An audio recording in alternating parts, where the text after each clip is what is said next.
The presidents of a big country stood up and said, well, sir, if we don't pay and we're attacked by Russia, will you protect us? I said, you didn't pay? You're delinquent? He said, yes, let's say that happened. No, I would not protect you. In fact, I would encourage them to do whatever the hell they want. You got to pay. That was Donald Trump suggesting he would, not just suggesting, saying he would encourage Russia to attack NATO countries in Europe if they didn't pay on time.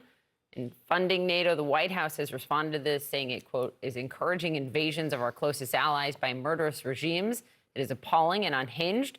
It endangers American national security, global stability, and our economy at home. Let's talk about this with Jamal Simmons, CNN political commentator, former aide in the Biden White House, CNN political commentator S.E. Cuppen, strategic communications expert, and former Republican strategist and pollster Lee Carter. Good morning, guys. It's not that surprising given what he did while he was in office and said to advisors about why would we support folks if they don't pay up to that 2%. What I think is so striking here is that he said it out loud, Jamal, and it wasn't just the Biden White House who said that. You know, Jens Stoltenberg said that it puts, you know, people on the ground, soldiers, in danger. Yes, it's against our entire national security framework as kind of the Western alliance, right? We have this Article 5 commitment with NATO that if one country is attacked, all the other countries will come to that country's aid and benefit. The only time that's ever been invoked was for us after 9/11. In Afghanistan. And yes. in Afghanistan, they came in. So I think it's irresponsible. It's a very serious time in the world, and we see people in Ukraine. We watching these videos of people who are being displaced from their homes, people who are dying, and the president is saying that he would invite that upon our allies. I can't imagine that this is the kind of person we didn't trust with the White House and our most sensitive national security secrets. You keyed on the same thing I did, Poppy, which was Jens Stoltenberg actually saying something and being very specific and explicit was a big deal. I think so. We have interviewed him often, and while he's wonderful, he does not diverge from a very straight line, understanding the delicacies here. Also, by the way, NATO countries don't pay into like a pot of money. It's about how they build up their own defense. Bills. And for 8 years, the former president hasn't figured that out and drives me insane. Can we play what Marco Rubio said, though? Because I feel like we're reverting back to 9 years ago, where we see things like this. Take a listen. He told a story about how he used leverage to get people to step up to the plate and become more active in NATO. He's not the first American president. In fact, virtually every American president at some point in some way has complained about other countries in NATO not doing enough. Trump's just the first one to express it in these terms. We're back to the seriously, not literally shtick, which I feel like January 6th kind of blew out of the water. And it's surprising when you hear people like him or Lindsey Graham or others defending this, which has been a pillar of kind of Western democracy and stability over the course of 7 decades. I mean, it is and it isn't. We've watched this emasculation of the GOP and guys like Marco Rubio, who used to talk tough, really bending over backwards to contort, to defend and explain and translate Donald Trump. But the bottom line here is Donald Trump doesn't know what an ally is. His interest and loyalty flows one way. It's one way. Your loyalty to me. He has no interest in a loyalty to other people. The idea of allies is so completely lost on him that I don't think there's any point in explaining or even pointing out how grotesque this is. He just doesn't care. He truly doesn't care.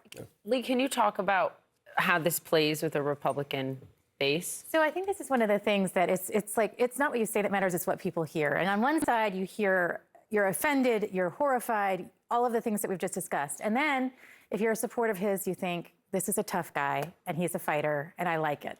And it's almost like no matter what he says, he can get away with it because that's part of the persona. 8 in 10 Trump supporters are angry.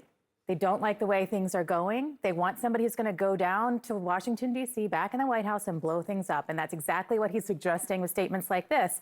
And whether the rest of us understand it or not, it plays very well to his base. And they're going to forgive him, and it's going to be forgotten in no time. And it's amazing because really for 2 years we were not hearing directly from Trump. We were hearing about Trump because he didn't have a platform in the same way. Now we're starting to hear directly from him again, and we're reminded, oh my gosh, these are the kinds of things that he says all the time. But for his base, I don't think it's going to make not a little bit of difference. But isn't that the point? The base cares about that. I think Lee is absolutely right. The question is, though, what do the rest of Americans think, the average Americans who are going to show up and vote?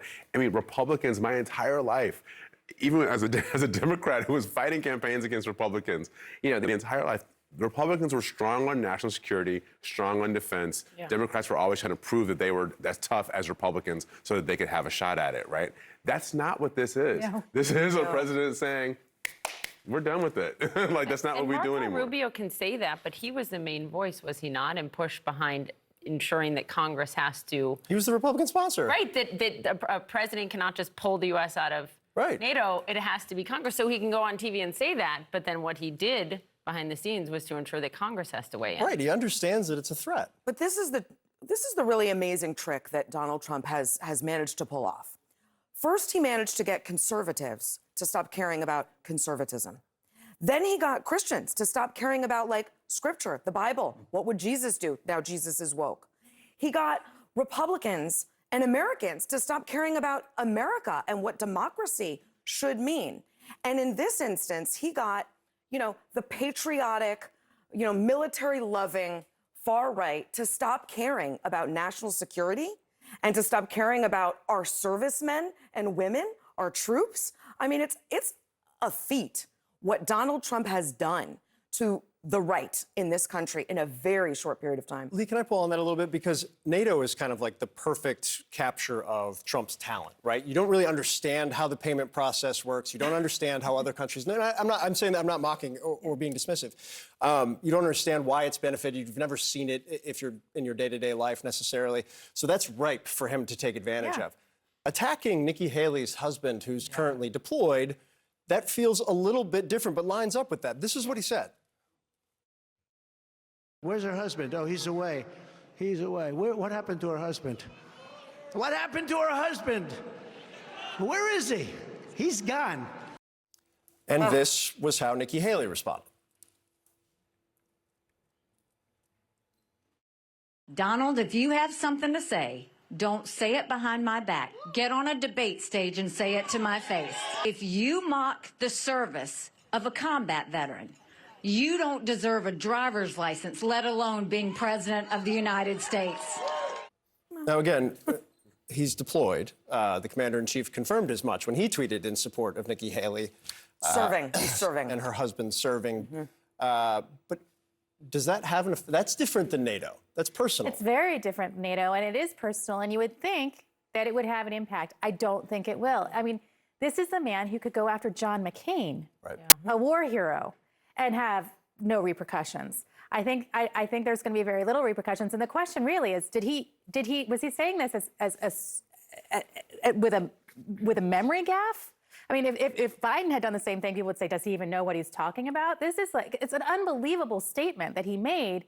And yet, I guarantee you, his supporters are going to say it doesn't matter. To that, We just lost Toby Keith last week. Yeah. One of his best songs, right, is American Soldier. And I remember when I worked for Wesley Clark when he ran for president, we used to play it when Wes Clark would walk into a room, right? Because we were like, Democrats are grabbing a hold of national security. And I just, it really does pain me to see that we've got somebody who wants to lead our troops, who really does not care about them.